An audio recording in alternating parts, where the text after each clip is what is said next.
The basement had always felt colder than the rest of the house, but that night, the chill was different, sharper, heavier, as if the darkness itself was waiting for something to happen. The single overhead bulb flickered weakly above us, throwing thin slices of light across the concrete floor. I stood there trembling, my heart pounding so loudly I could hear it echoing in my ears. I never imagined my own son, my baby boy whom I carried for 9 long months, would drag me and my husband down the wooden steps and lock us inside our own basement. "Marcus, open this door," I shouted, pounding my fists against the thick wood. My voice cracked, the panic rising through my chest. "Marcus, why are you doing this? Open it." But there was no answer, only the fading sound of footsteps retreating up the stairs and the soft click of the lock bolting shut. A second later, silence swallowed the room whole. I turned around, breathless, shaking, my hands cold and sweaty. My husband, Harold, stood behind me, holding the end of an old lamp whose bulb glowed dimly, like a dying firefly. His face was calm, too calm for what was happening. His gray beard brushed against the collar of his shirt as he looked around the basement like he was searching for something familiar. "Harold," I snapped, rushing to him. "Our son has lost his mind. He locked us in. Why aren't you saying anything?" Harold raised one hand gently, signaling me to come closer. And he whispered, "Quiet. Not so loud. Quiet." I stared at him in disbelief. "Harold, our son just locked us in our own basement. Why should I be quiet?" He stepped closer, lowering his voice to the faintest whisper. "Because they don't know what's behind this wall." His words froze me. "Completely behind the wall?" I repeated softly, my mouth going dry. "Harold, what are you talking about?" He didn't answer, at least not right away. He simply walked to the far side of the basement, the lamp trembling in his aging hand as he passed a row of broken shelves and dusty cardboard boxes that had been sitting untouched for years. In the corner stood an old bricked wall, one I had seen all my life but never paid any attention to. It looked like every other wall in the room, uneven bricks, dried mortar, cracks spreading like thin veins. Nothing special. But Harold stared at it the way a man stares at something alive, something powerful, dangerous, and fearful. My hands shook as I slowly followed him. "Harold," I whispered, "what's behind that wall?" He didn't speak. Not yet. Instead, he glanced toward the staircase again, as if checking to make sure Marcus and his wife, Tiana, were gone. When he was certain we were alone, he knelt down at the base of the wall and slid his fingers along the rough surface. Then, with a sudden sure movement, he pressed his thumb against a particular brick, one that looked no different than the others. The brick shifted. My breath hitched. Harold removed it carefully and set it aside. Behind the empty hole, instead of concrete or dust or pipes, I saw darkness. A hollow space. My world tilted. "Harold," I whispered, "what is this?" "A place I hoped I'd never have to show you," he muttered. "A secret I kept for 39 years. The words hit me like a blow to the chest. 39 years. All of our marriage. I took a step back, unsure whether I wanted to hear what came next. "What did you hide, Harold?" He didn't answer right away. Instead, he reached into the hollow space and pulled out a small metal box, rusted, dented, and covered in decades' worth of dust. His hands shook slightly as he held it, and for the first time, his calm expression cracked. A shadow of guilt moved across his eyes. "I should have told you," he said quietly. "But I couldn't. Not then." I stared at the box, fear curling up inside me. "What's in it?" Before he could answer, the doorknob above us rattled violently. My heart jumped. A shadow passed under the crack of the door, then disappeared. Someone was still out there. Someone was listening. Harold's eyes narrowed. "They're checking to see if we're quiet," he whispered. "They think we're panicking." Good. "Let them think that." "What do you mean?" I whispered sharply. "Harold, what are they doing? Why would Marcus do this?" Harold placed a finger to his lips and pointed to the farthest, darkest corner of the room. A place where our voices wouldn't bounce so loudly. We moved there quietly, his hand gripping mine as we slipped into the shadows. And he said softly, "Something's wrong. Marcus is scared, desperate. And desperation makes people cruel. But whatever he wants from us, he's not getting it." The weight of his words crushed my chest. My baby boy, my sweet, smiling child who used to bring home hand-drawn Mother's Day cards, was now someone I didn't recognize. "What does Marcus want?" I whispered. Harold looked at the metal box again. This. My stomach dropped. "What is it?" "Money." No. "Documents." No. "Then what?" He met my eyes. "The truth." Before I could speak, Harold carefully opened the box. The hinges groaned softly, like they, too, had been holding secrets for decades. Inside lay three things: a faded photograph, a folded letter sealed with red wax, a small gold key. I stared at the items, confusion swirling in my mind. "Harold, what is all this?" He lifted the photograph first and held it toward the weak light. It showed a young Harold, barely 20, his hair black and his smile bright, standing beside a woman I had never seen before. She was beautiful, with soft eyes and long curls falling over her shoulders. They were standing in front of a house that looked strangely familiar. "Who is she?" I whispered. Harold hesitated. "Her name was Evelyn." My chest tightened. "Was. She died," he said softly. "Before I met you." I waited, the room suddenly colder than before. "Evelyn and I were engaged," he continued. "But something happened. Something that changed the course of everything I ever became." The basement suddenly felt too small, too dark, too dense for the truth that was spilling from him. "What happened to her?" I asked. Harold swallowed. "She disappeared." I gasped softly. "But not the way people think," he added quickly. "Not a crime. Not a runaway. Something else. Something no one believed when I tried to tell them." My throat tightened. "Harold, what did you tell them?" He looked at the bricked wall again, his eyes distant, haunted. "That she vanished right here. Behind this wall." A wave of cold air washed over me. "That's why I sealed it," he said. "That's why I built this wall myself. To keep what happened in here." I stared at the bricks, my hands trembling. "Harold, are you telling me that's someone?" He shook his head firmly. No. Not someone. Something. Fear surged through me like ice. Before I could ask more, the sound of footsteps echoed above us again. This time they were heavier, slower, moving closer to the basement door. Harold quickly closed the box and slid it back behind the brick hole. "We're not alone down here," he whispered. I froze. But it wasn't footsteps we heard next, it was whispering. Faint, muffled voices discussing something in hurried tones. I recognized Marcus's voice. Sharp, angry. And then I recognized another voice, Tiana's, tight with frustration. "She's going to tell him," she whispered. "I know she is." "She won't," Marcus hissed back. "Not if they stay down there long enough." My stomach dropped. They weren't just punishing us. They were planning something. Harold leaned close to my ear. "They think we have something they want. They just don't know what it really is." My knees felt weak. "Harold, what do they want?" Harold closed his eyes. "Evelyn's letter." "But why?"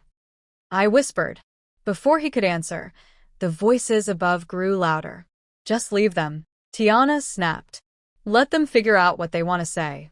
When they're ready, they'll talk." "Talk about what?" Marcus snapped back. "They've been lying to me for years, Tiana. I'm done waiting for answers." My eyes widened. "Harold, what did we lie to him about?" Harold exhaled slowly. A deep, painful breath. "About the day he was born." I staggered backward. "What does Marcus have to do with Evelyn?" Harold finally turned to me, his eyes heavy with a truth he had carried for nearly 4 decades. "And," he whispered, "Marcus isn't just our son." My blood ran cold. Harold continued, his voice trembling. "He is Evelyn's son, too." The world shattered around me. The bulb flickered, and somewhere deep behind the bricked wall, something shifted in the dark. The air inside the basement grew heavier after Harold's confession, as if the walls themselves had leaned closer to listen. My heartbeat thudded uncomfortably in my chest. Everything I knew about my family, my marriage, and even my own child had suddenly twisted into something unrecognizable. I stared at Harold, barely breathing. Evelyn est son. I whispered. Harold, what are you saying? Harold closed his eyes tightly, as if searching for the right place to begin. The old lamp flickered again, casting strange shadows across his lined face. And before you and I met, before I knew what my life would become, Evelyn had a child. She had Marcus. My knees weakened, and I reached blindly for the wooden support beam beside me. But Harold, Marcus was born in the hospital. I was there. I held him. Marcus is mine. Harold's eyes softened with a sorrow that felt older than time. Yes. He is yours in every way that matters. But biologically, he was hers. The basement seemed to tilt under me. Questions crowded my mind faster than I could process them. Harold, how? Why didn't anyone ever know? And why didn't you tell me? He stepped closer and placed a shaking hand on my shoulder. Because if people knew the truth about Evelyn, they'd never believe what really happened to her. I swallowed hard. Tell me. He exhaled slowly, and the story spilled out like a wound reopening. When Evelyn disappeared behind this wall, she wasn't alone. She had Marcus with her. He was only a newborn, barely days old. She came down here in the middle of the night screaming, terrified, swearing something was trying to take her child from her. I felt chills rising up my spine. Take him? Who? What? Harold shook his head. I didn't see anyone. I only saw her run into the basement, clutching the baby. Then the wall moved. He pointed at the old brick structure. I watched her press her hand to one of the bricks. It shifted inward, like a hidden door. She slipped inside with the baby, and before I could reach her, the wall sealed shut again. I banged on it. I shouted her name, but she never answered. A hollow ache filled his voice. The next morning, the wall was solid again, as if nothing had ever happened. But Marcus wasn't behind it anymore. He was in the crib upstairs, crying. My breath froze. How? I whispered. I don't know, Harold whispered. I searched for Evelyn for months. Years. No one believed me. They thought I had gone mad, that Evelyn had run away. But I knew she was here, inside this wall. I shuddered. Harold, how did Marcus get out? He didn't answer.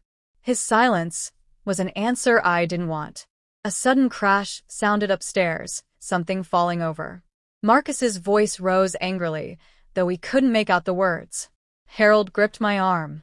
We don't have much time. Why is he doing this to us? I whispered. Harold pulled the gold key from his pocket, the one he had taken from the metal box moments earlier. Its surface glinted faintly in the dim light. Because Marcus found out the truth, Harold said. Or at least part of it. I felt panic clawing at my throat. What does he think happened? Harold sighed. He thinks we hid Evelyn's disappearance intentionally. He thinks we stole him. That we built this wall to keep him from knowing where he came from. I staggered back in disbelief. But that's not true. We loved him. I raised him like he was mine. Harold nodded sadly. I know. But Marcus grew up sensing something was wrong. He always felt different, detached.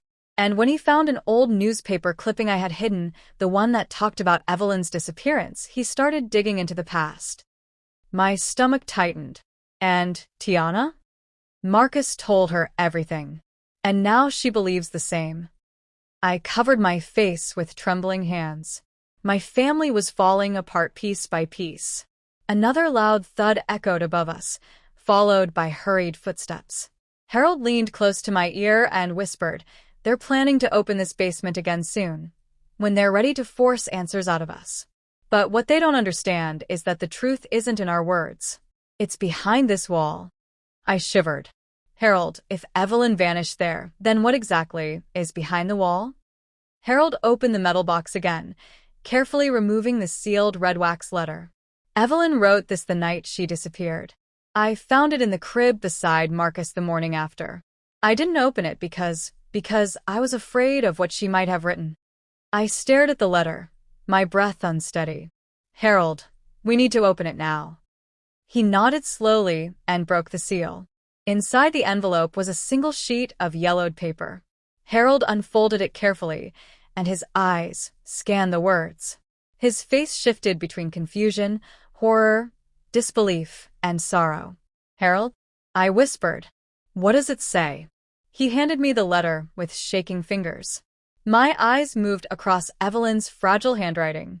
Harold, if you are reading this, it means the wall has taken me. It wants Marcus. It always wanted him. Please protect him. Keep him far from here. This place is not what we thought. The house is older than we believed.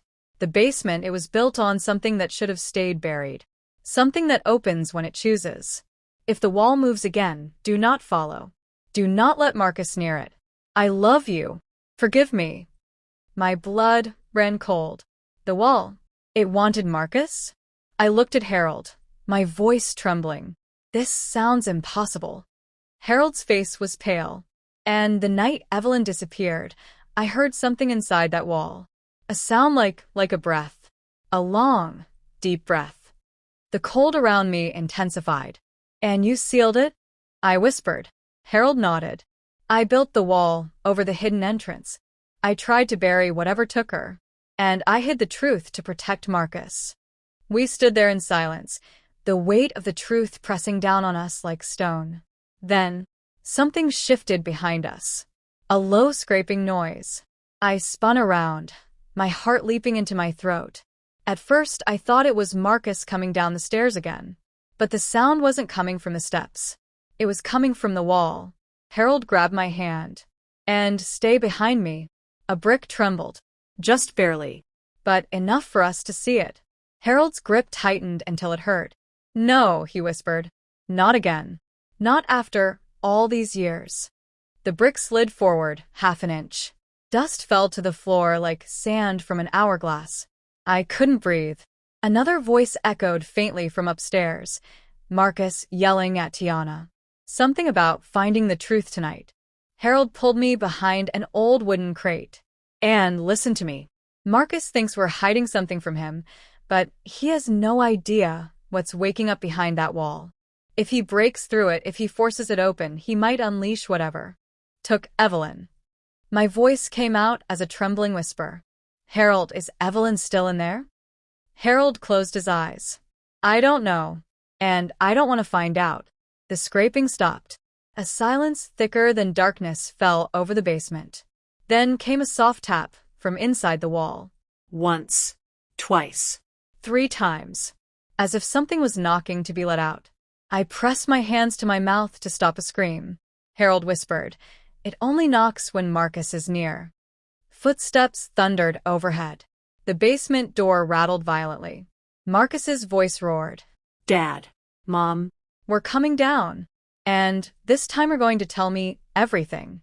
Harold leaned close to me, whispering urgently. And the wall is waking because Marcus is here. We need to stop him before he opens it. My heart pounded.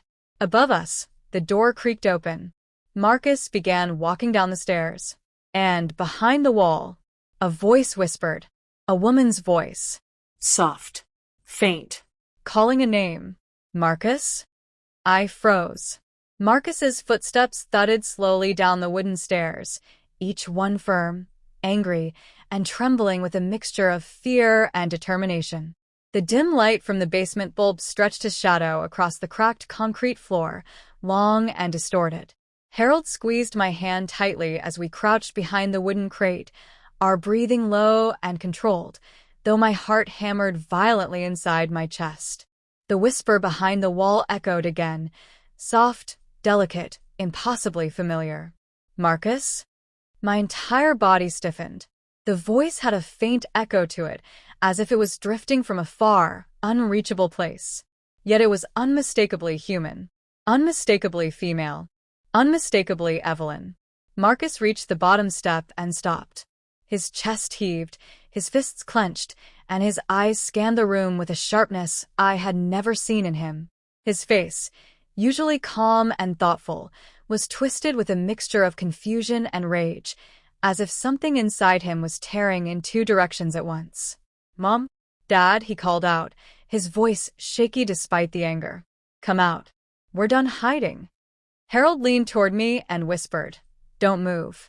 Let him calm down before we speak." But Marcus was in no mood for calm. He stepped closer to the wall, the same wall where the brick had shifted only minutes ago. He paused in front of it, tilting his head as if listening. His expression changed, slowly, painfully, as the faintest whisper reached him again. "Marcus." He froze. A shock rippled across his face. His eyes widened, his breath hitched, and for a split second, he looked like a terrified child again, the same little boy who used to run to our room during thunderstorms. But then his expression hardened. "No," he muttered. "That's not real. That's not." He pressed his ear closer to the wall. Harold tensed. "No, Marcus, don't." But Marcus didn't hear him, or didn't want to. He slammed his palm against the bricks, shouting, "I know someone is in there. Tell me the truth." The wall responded with a soft thud, one tap, then another, then a slow dragging sound from deep inside. The lamp in Harold's hand flickered violently. I clamped my hand over my mouth to keep from screaming. Harold stood up slowly from behind the crate, stepping into the dim light. "Marcus," he said firmly, "step away from the wall." Marcus spun around, fury blazing in his eyes. "Tell me what's behind it." Harold held up both hands. "It's not what you think." "That's exactly what you always say." Marcus snapped. "All my life, you've kept secrets from me. All my life, I felt like something was missing. Now I know why." "Marcus," Harold began slowly, "I didn't tell you, because I wanted to protect you." "Protect me from what?" Marcus shouted. "From her? From my own mother?" The words struck like a thunderclap. I stepped into the light too, my voice shaking. "Marcus, please," she was sick, afraid, Confused. whatever happened back then. Marcus cut me off sharply. I heard her voice. Harold hesitated. "I know." Marcus stared at him, disbelief spreading across his face. "You mean it's real?" "That voice is real." Harold swallowed. "I don't know what that thing is. I don't know if it's Evelyn, or something using her voice. But whatever it is, it's dangerous." Marcus shook his head violently. No. "You're lying again. She's alive. She's been behind this wall all these years, and you left her there." Harold's voice cracked for the first time. "Marcus, I watched her disappear. I tried to save her. I tore at these walls with my bare hands, but she never came back." Marcus's throat tightened. He pressed a shaking hand over his mouth. "She called my name." A low moan echoed from inside the wall, sending chills up my spine. It was softer now, as if whatever was inside was waiting for Marcus to come closer. Harold stepped forward, trembling. "Son, that's not her." "How do you know?" Marcus whispered. "Because Evelyn's voice never sounded like that," Harold said. "And the thing behind that wall, it only wakes up when you're near it." Marcus backed away, his face pale. "What does that mean?" Harold held his breath. "It means you were the one it wanted all along." A deep silence fell. Marcus stared at him. "Why?" Harold exhaled shakily. "Because Evelyn wrote it in her letter. The wall, it wanted you." Marcus shook his head. "You're lying." "I'm not," Harold whispered. "I've spent 39 years trying to keep you away from this place. Trying to seal it. Trying to keep it asleep." Marcus pressed his hand to his forehead. "This is insane." A sudden loud bang, a violent slam, shook the wall. Dust rained down from the ceiling. A brick quivered, then slipped half an inch outward. The sound that followed was not a whisper. It was breathing. Long, deep, ragged breathing.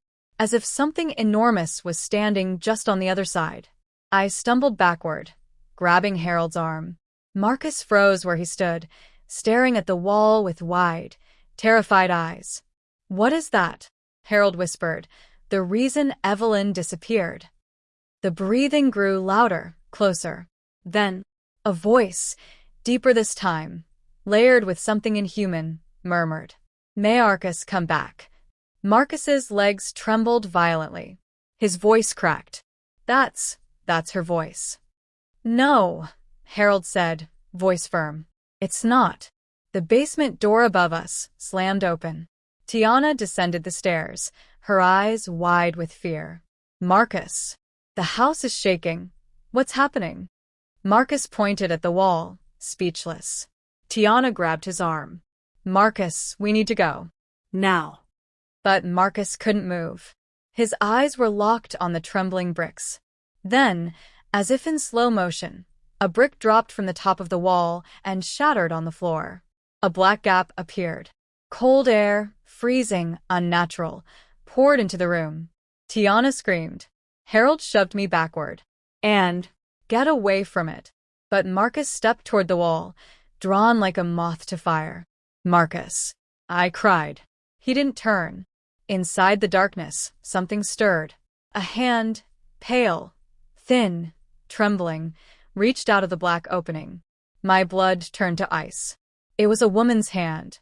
Marcus. The voice came again, softer now, almost gentle. Come home. Marcus's face crumpled. Mom? Harold roared. Marcus, no. That's not her. The hand extended further, the arm materializing out of the darkness.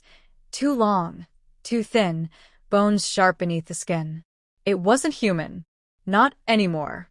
Tiana pulled Marcus backward with all her strength. Don't touch it. The hand twitched, then its fingers snapped outward like claws.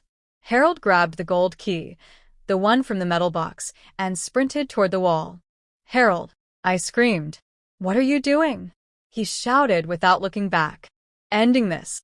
He shoved the key into the shifting brick mechanism, twisting it violently. The wall responded with a deafening howl. Not human. Not earthly.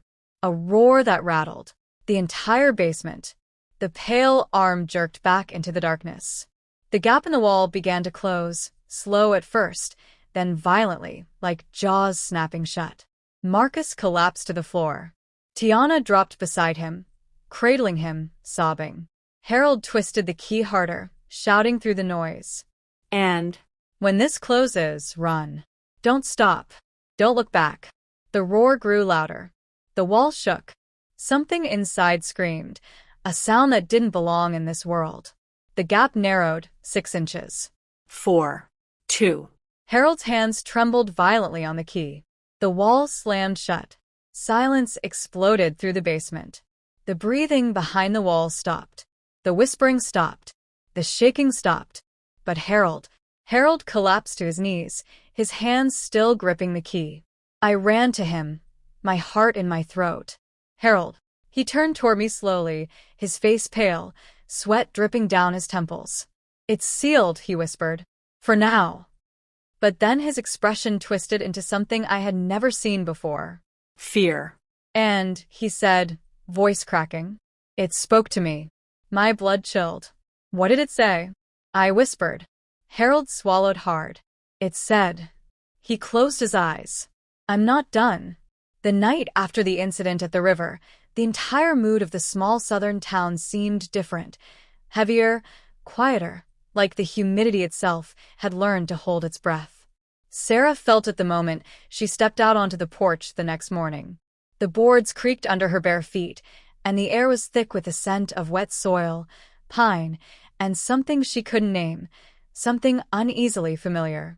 She wrapped her arms around herself, staring at the narrow road that led past the farm and out toward the distant cane fields. Nothing moved. Not the fields. Not the trees. Not even the birds. It felt like the entire world was listening. She took a slow step forward, remembering the way the water had glowed the night before, faint, pulsing, like something alive beneath the surface. And the figure she had seen standing on the far bank, or thought she had seen. She wasn't even sure anymore. She took another breath and pushed the thought out of her mind. She needed focus.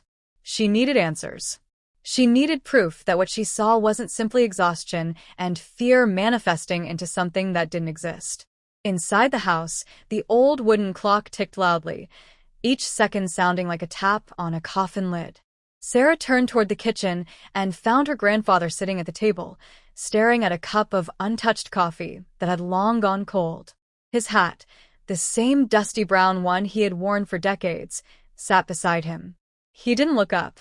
He didn't need to. "You seen it again, didn't you?" he said quietly. Sarah froze. "I don't know what I saw." Her grandfather nodded like that answer confirmed everything. "Things in this town, they don't stay gone. Not when they come out of that water." His voice trembled slightly, not with fear, but with age and memory. "Your mother tried to warn me before she disappeared. She said the river remembers. She said it calls back what belongs to it." Sarah's heart thudded painfully in her chest, but she kept her voice steady. "And what do you think belongs to it?" Her grandfather finally looked up, and she wished he hadn't. His eyes were filled with something she had never seen in him before, something ancient, something deeply troubled. "You," he whispered, the word sliced deeper than she expected. She stepped back instinctively, shaking her head. "No. I'm not part of whatever this is. I was just a kid when Mom disappeared. I don't know anything about the river. And last night, whatever I saw, it wasn't calling me. It couldn't have been." Her grandfather didn't argue. He simply looked at her as if he had already said goodbye. "There's a storm coming," he murmured. "A big one. And when storms hit this town, that river wakes up." Sarah swallowed hard.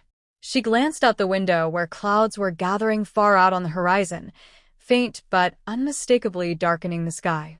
"Then I'll go before it hits," she said. "I'll go to the river in the daylight. I'll see what's there. If anything." Her grandfather's hand slammed onto the table with unexpected force. "Daylight don't matter. You go near that river alone, and you won't come back whole." His voice cracked. "Just like your mother didn't." The words vibrated through Sarah's chest, but she refused to step back again. She had lived her whole life with pieces of truth hidden from her, and now, finally, she wasn't going to let fear keep those pieces buried. "I need to know," she said quietly. "And you know that." Her grandfather's face fell. He knew she was right, but knowing didn't make it easier. After a long moment, he stood slowly and walked to the old wooden cabinet built into the wall.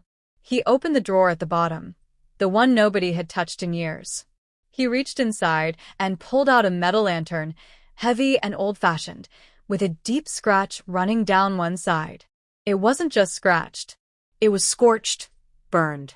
"This belonged to your mother," he said, setting it on the table. "It's the only thing they found after she vanished. It washed up right on the bank, still warm." Sarah stared at it. The burned metal, the strange discoloration. The handle warped as if something impossibly hot had gripped it. "What happened to her?" she whispered. Her grandfather looked at the lantern, not at Sarah. "She followed the lights," he said. "The same lights you saw last night." A cold shiver clawed up her spine. Lights, not reflections. Not tricks of the water. Lights. Like something moving beneath the surface, glowing with purpose. Her grandfather pushed the lantern toward her. "If you go, take this. It reacts to whatever's down there. Don't ask me why, I don't know. But if it starts heating up, you run. Don't look back. Don't hesitate." Sarah nodded, feeling the weight of the lantern in her hands. It was heavier than she expected, the metal cool but unsettling. She stepped outside again, lantern in hand. The sky had darkened a shade more, though the storm was still miles off. The wind carried the faintest hint of electricity, like the world itself was waking up. She walked down the dirt road, past the fence, past the old mailbox, past the line of trees that marked the edge of the forest. Her footsteps crunched on the dry gravel until she reached the soft earth near the river. The river stretched wide and still, its surface reflecting the sky like dark glass. Sarah approached hesitantly, her shoes sinking slightly into the damp ground. Nothing moved. Nothing shimmered. Nothing glowed. Just silence. She lifted the lantern. It stayed cold. She let out a slow breath, but before she could finish exhaling, the wind shifted sharply. The trees rustled. The water rippled. And the lantern in her hand warmed. Only a little. Barely noticeable. Then it warmed more. Slowly, steadily, unnervingly. Sarah's pulse spiked. She held the lantern out toward the water, and that was when she saw it. A faint glow deep beneath the surface, small at first, then growing, pulsing like a heartbeat, rising slowly, deliberately toward her, her breathing hitched. She stepped back, but the glow kept rising. The lantern grew hotter. A shape formed under the water. Not human, not animal, something else. Something that moved with intention. The glowing mass broke the surface. Sarah staggered back, feet slipping in the mud, eyes locked on what rose out of the river, a swirling column of luminous mist, twisting, bending, forming vague outlines that felt almost like a face-a woman's face. Her mother's face. The lantern seared her palm, and she dropped it with a cry. It hit the ground with a thud, the metal hissing against the damp earth. The glowing figure hovered above the water, its eyes hollow, its form unstable, flickering like a dying flame. Its mouth opened in a silent scream, one Sarah felt in her bones. Sarah couldn't move, couldn't breathe, Couldn't think. The figure reached toward her, not physically, not with hands, with memory, with recognition, as if calling her by name. The lantern on the ground pulsed with heat again, and before Sarah could react, the glowing figure collapsed into itself, folding like smoke in a vacuum, pulled downward violently back into the river. The glow vanished. Silence returned. Only the sound of Sarah's ragged breathing remained. She forced herself to pick up the lantern again, burned, scorched, but no longer hot, and backed away from the water, refusing to turn her back until she reached the treeline. As she stepped into the shade of the woods, her phone buzzed in her pocket. One new message. Unknown number. She opened it. One line, "You were not supposed to see me yet." Sarah's hands trembled. Her phone buzzed again. Second message. "Come back to the water at dusk." Her breath froze. A third message followed almost instantly. "Or I will come to you." Sarah didn't sleep that night. She couldn't. Every time she closed her eyes, she saw the glowing shape rising from the river, forming the outline of her mother's face before collapsing violently back into the water. Every part of her mind screamed that it was impossible, but the heat scars burned into the lantern told her otherwise. And those messages were worse than the apparition itself. "You were not supposed to see me yet. Come back to the water at dusk. Or I will come to you." The words repeated in her thoughts like a broken alarm, quiet, rhythmic, threatening in their calmness. She sat on the edge of her bed with the curtains drawn, the lantern resting on the floor beside her. Its metal was still discolored from the heat, and every time she glanced at it, a knot twisted, tighter in her stomach. Morning sunlight slid weakly through the gaps in the curtains, but it didn't warm her room. The entire house felt colder, as if somehow the river's presence had seeped into the walls. Even the air seemed heavier than it should be. Downstairs, she heard her grandfather moving around, slow steps, the occasional clatter of dishes, and then the unmistakable creak of the old back door. She didn't follow him. She didn't want him to know that she hadn't slept, or that her hands still trembled every time she remembered the messages.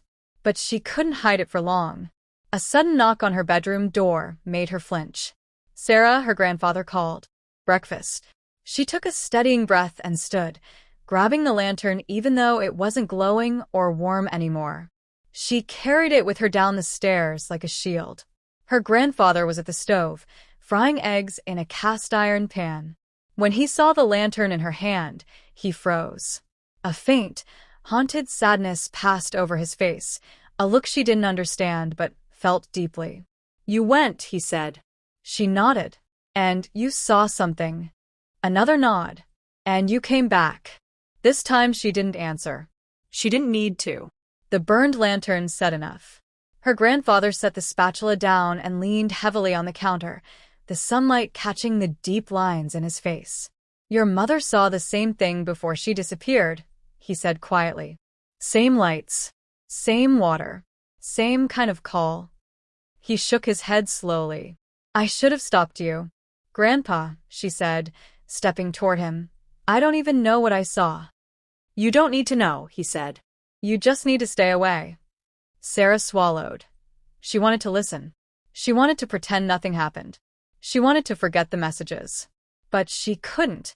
Someone or something texted me last night, she said. His head snapped toward her. From that river?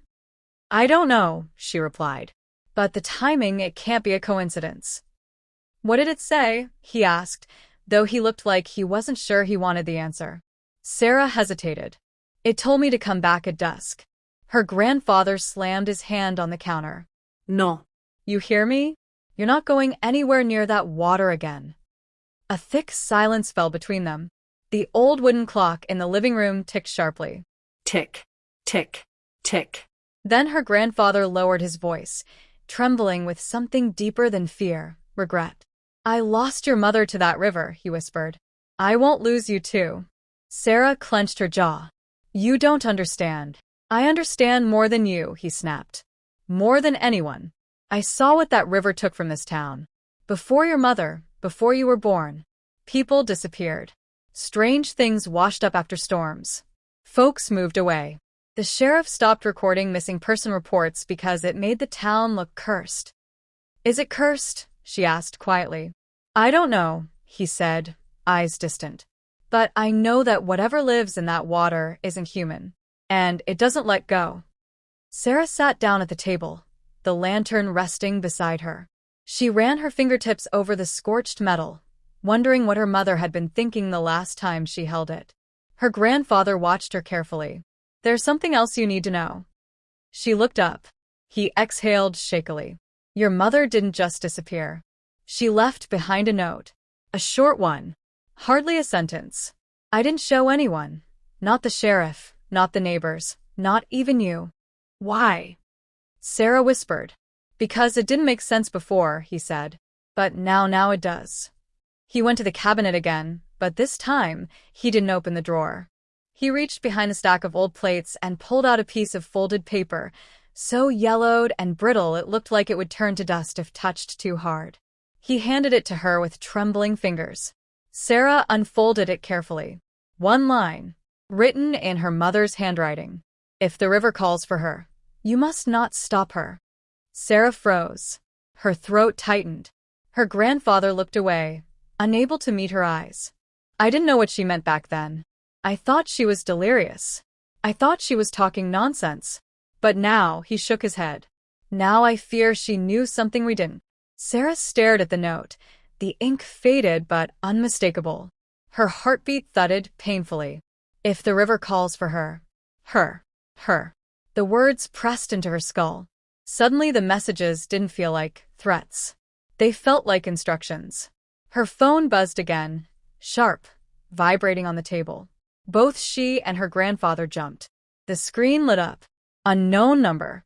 One new message. Her grandfather muttered, "Don't open it." But Sarah did. One sentence. "You are late already."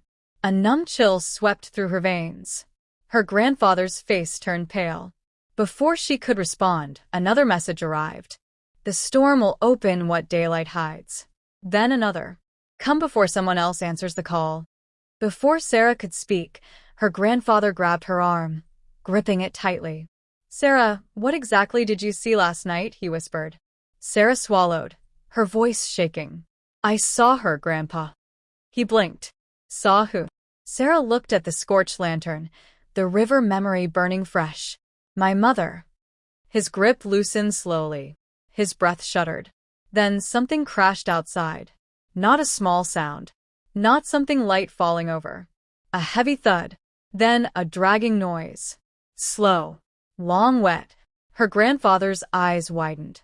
"Don't move." He stepped quietly to the window and pushed the curtain aside a sliver. His face drained of color. "What is it?" Sarah whispered. He didn't answer. He closed the curtain very gently and backed away from the window. "Grandpa." He swallowed hard. "Something is on the porch," he said hoarsely. "And it's looking for you." The house suddenly felt too small, too old, too fragile to protect them from whatever waited outside. The floorboards seemed thinner. The walls seemed weaker. Even the air felt brittle. Her grandfather raised a hand, signaling her to stay completely still. He listened, head tilted slightly, jaw tight, shoulders tensed in a way she hadn't seen since she was a child. He had always been strong, resilient, unshaken by storms or bad news. But right now, he looked terrified. Outside, the dragging sound continued. Slow. Heavy. Vet.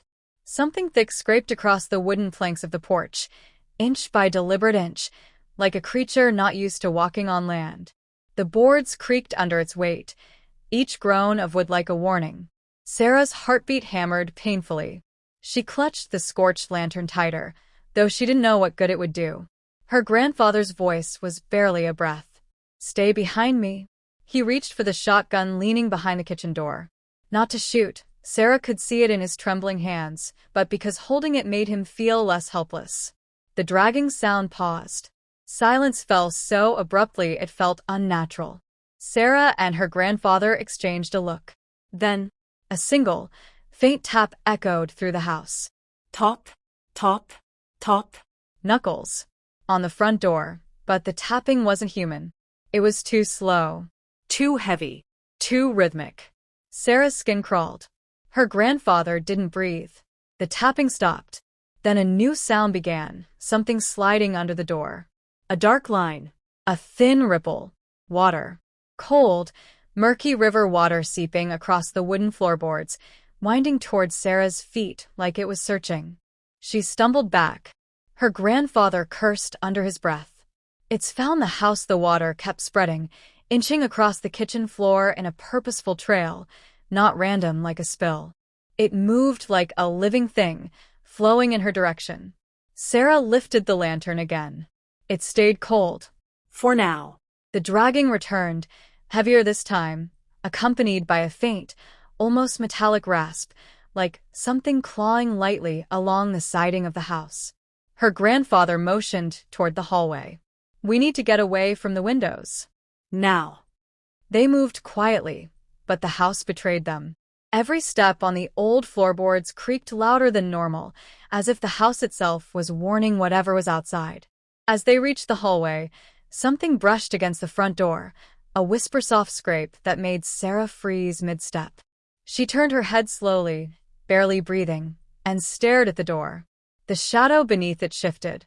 Then, a voice. A voice so faint she almost thought she imagined it. A whisper that seemed to come from the water itself. "Sarah?" Her knees nearly buckled. Her grandfather grabbed her arm. "Don't answer it. Whatever it sounds like, it is not your mother." But it was her mother's voice. Perfectly. Exactly. The same gentle lilt. The same soft tone. The same way she used to say Sarah's name when waking her up for school. "Sarah," the voice coaxed again, dripping with familiarity. "Come outside. I'm waiting." Her grandfather pulled her away from the door. "It mimics. It always has." Sarah's chest tightened. She didn't know what to believe, what she heard from the river last night, or the warning written by her own mother in the note. If the river calls for her, you must not stop her. But what if the river lied? What if the voice was a trap? The water pooling under the door twitched. Yes, twitched, as if sensing her hesitation. Then it began pulling back toward the door, reversing direction unnaturally. As it receded, the house grew quiet again. Too quiet. Her grandfather whispered, "It's moving to the back." As if on cue, another sound began, hands, or something like hands, dragging across the back wall of the house. The back porch groaned under weight. Whatever the thing was, it was circling, looking for an entrance, looking for her. "Grandpa, the windows," Sarah whispered. He shook his head. "It won't come through glass." "How do you know?" He swallowed. "Because it never had to." The back door rattled violently. Sarah jumped. The shotgun trembled in her grandfather's grasp. Another rattle, then another, then silence. Her grandfather's voice wavered. "It's testing the locks." Sarah gripped the lantern tighter. Still cold. Still safe. But then the lantern pulsed. Once. A faint warmth. Barely there. Sarah froze. Her grandfather noticed immediately. "Is it heating?" "Just a little." "That's enough. We're moving. Upstairs." He guided her toward the staircase. every step measured, cautious. But halfway up the stairs, the lantern warmed again. This time more noticeably. Sarah hissed softly and almost dropped it. Her grandfather turned sharply. "Don't let go of it. If it gets hot enough to burn, run." She nodded, swallowing back fear. When they reached the top of the stairs, the entire world seemed to shift. A low, distant rumbling echoed through the town, the beginning of the approaching storm. The wind picked up, whistling through the cracks of the old farmhouse. Downstairs, something scraped heavily across the floor. A chair tipped. Then another. Sarah's heart pounded so hard she thought her ribs might crack. "It's inside." Her grandfather looked down the stairwell, jaw clenched. No. "It's trying to make us think that." A door slammed somewhere in the house. Then another. But none of them had opened. It was sound, only sound, echoes mimicking human movement. "Grandpa," Sarah whispered, "what if it's trying to separate us?" He stiffened. "It won't. Stay close." They backed into the master bedroom at the end of the hall. Her grandfather closed the door silently and braced a dresser against it. Sarah stood in the middle of the room, lantern glowing faintly in her hands. The floor vibrated softly, almost imperceptibly, like something heavy moved beneath the house. She whispered, "Grandpa, what does it want?" He looked at her, eyes filled with a helpless sorrow she had never seen in him before. "You," he said. "It wants you." The lantern glowed brighter, warming steadily. Sarah stepped back, clutching it tighter, breath shaking. Then the floorboards directly beneath her feet popped. She stumbled back with a cry as a crack split across the wood, widening slowly, like something underneath was pushing upward. Her grandfather grabbed her arm and yanked her away from the growing fissure. The lantern flared white-hot for a split second, and from the crack in the floor, a faint, glowing mist rose. A mist shaped like a hand, reaching, searching, clawing upward toward her. Her grandfather fired the shotgun at the floor, the blast deafening in the enclosed room. The mist scattered instantly, vanishing through the cracks like smoke. Silence slammed into the room. Then, a whisper floated up from beneath the floorboards. Soft. Broken. Calling her name. "Sarah." Her grandfather pumped the shotgun again, voice shaking with rage and fear. "It's not her. Do you hear me? It's not her." The lantern burned hotter. The storm roared outside. Something below the house whispered her name one more time. And then, the crack in the floor split wider. Darkness surged upward. Sarah staggered backward as the crack in the floor widened, splitting the room like a wound opening in the earth. Wind surged upward through the fissure, cold, wet, smelling of river mud and rotting leaves.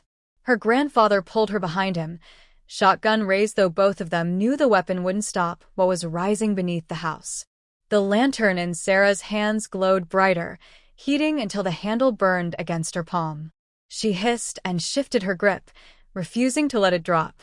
A shape rose from the widening split. Not a creature. Not an animal. Not a person. Not fully. It was a silhouette made of water and dim light, flickering in and out of form like it fought to stay whole. It rose slowly, impossibly, defying gravity as it pulled itself upward on invisible limbs. Its voice seeped out of the crack like fog. "Sarah?" Her grandfather stepped in front of her. "Stay back from her. You hear me? Stay back." The thing didn't stop. The floorboards bowed around it. Water spilled out in dark streams, spreading across the room in tendrils that snaked toward Sarah's feet. The lantern pulsed again. Then the shape stilled. It turned, slowly, toward her grandfather. The glow inside its shifting silhouette brightened, forming something like eyes. Empty eyes. Pale. Distant. Old. Her grandfather didn't blink. "You took her mother," he said, voice shaking with rage. "You won't take her." The silhouette tilted its head, a movement too smooth to be human. "I did not take her," it whispered. She answered. Sarah's heart shuddered. Her mother answered the call. Her grandfather lowered the gun slightly, stunned. "That's a lie." "Truth bends," the shape replied. "But the river does not." The floor split wider, the boards snapping like brittle ice. Sarah stumbled again as the house trembled. Outside, thunder cracked across the sky, shaking the windows. The storm had arrived. The voice from the shadow mist spoke again, calm, patient. "You were called, Sarah." The lantern flared white-hot, nearly blinding her. She cried out and held it away from her body. The shape in the crack shifted toward her, drawn to the light. Her grandfather stepped in front of her again. "She's not going anywhere with you." The shape tilted its head again. "It is not yours to choose." Sarah shook her head. "Why me? Why my mother? Why us?" The room darkened as if the storm clouds outside sank into the house itself. The silhouette's shape wavered, then sharpened. "Because your blood hears the river," it whispered. "Because your mother saw what lies beneath. Because the water remembers you." "I don't want this," Sarah said firmly, even as her voice trembled. "I don't want anything from the river." "You are called," the voice repeated, "and you will answer." Her grandfather fired the shotgun. The blast tore through the silhouette, scattering it like thick mist. But within seconds the water reformed, pulling itself back into shape with the groan of wood and wind. The shotgun fell uselessly to the floor. The shape drifted forward. Sarah's heart pounded so violently she couldn't breathe. Her back hit the wall. The lantern's heat surged, painful now, burning into her fingers. The silhouette reached toward her. And from somewhere deep beneath the house, a second voice rose. A voice she knew. A voice she'd heard her whole life. Sarah. Her mother. The lantern's heat spiked. Sarah gasped and nearly dropped it. A white glow surged inside the glass, swirling like a storm trapped within. The lantern trembled violently, the metal frame shuddering. Her grandfather backed away, eyes wide. "Sarah, the lantern." She clutched it tightly. The crack in the floor blazed with cold light. The first silhouette dissolved instantly, its form shredded by some unseen force. The mist scattered, retreating sharply into the darkness below. Then, a new shape rose. Smaller, lighter, human, almost human. It formed slowly, as if fighting through the currents below the house. The water pulled upward, shaping itself into a face. Then shoulders. Then arms. Sarah's breath stopped. The outline was unmistakable. Her mother. Her grandfather collapsed to his knees, tears immediately filling his eyes. "No, no. It can't." Beta water figure looked at him. Then at Sarah. The voice that followed was thin, strained, distorted by something ancient, but familiar enough to break Sarah's heart. "Don't be afraid," the shape said. "You are not meant to follow him. You are meant to finish what I could not." The lantern pulsed like a heartbeat. Sarah stepped closer despite her grandfather grabbing at her sleeve. "What did you try to finish?" she whispered. The shape's face flickered with pain. "The river is not a curse. It is a door. A place where things are kept hidden until someone with the right blood can open them." "What things?" Sarah asked. "Truth," her mother whispered. "And danger." The wind roared as another shadow rose behind the mother-shaped figure, larger, darker, more violent. Water whipped upward like black ropes pulling at the air. Her mother's shape jerked. "Hurry," her voice said. "It's coming for me again." Sarah stepped back in fear, but her mother's silhouette reached out gently. "The lantern is your key," she said. "It's why I left it for you. It's why it found you." Sarah shook her head fiercely. "I don't want it. I didn't ask for any of this." "You were born into it," her mother whispered. The dark shape behind her mother surged upward, dragging her form downward. The silhouette trembled, flickered. Her grandfather stood and shouted, "Let her go." Her mother ignored the shadow pulling her down. Her water-like face turned to Sarah. "You can end this," she said. "You can close the door. Forever." "How?" Sarah cried. The mother shape raised one trembling hand toward the lantern. "Break it." Sarah froze. "Break the lantern?" "Yes. But it's the only thing keeping the river back." "Yes," her mother said softly. "And destroying it will seal what I opened. It will trap the river's voice. And all the things underneath it." Sarah stared at the lantern, glowing violently now, pulsing like it was alive. Her grandfather's voice cracked. "Don't listen. That thing isn't your mother." Her mother's shape trembled again as the shadow behind her pulled harder. "It is me," she whispered. "And this is the only way." Sarah's pulse raced. If she kept the lantern, the river would never stop calling her. If she broke it, everything beneath the water would be trapped forever. She lifted the lantern high. The silhouette of her mother smiled, sad, proud, peaceful. Her grandfather reached for her. "Sarah, no." Sarah slammed the lantern down with all her strength. The glass exploded. Blinding white light erupted from the floor, swallowing the room in a hurricane of heat and cold. The floorboards shook, the walls shook, the entire house screamed as energy tore through it. The crack sealed shut. The light faded. The wind stopped. Silence. Sarah fell to her knees, breathing hard. The lantern was gone. The crack was gone. The shadow was gone. And her mother's shape was gone too.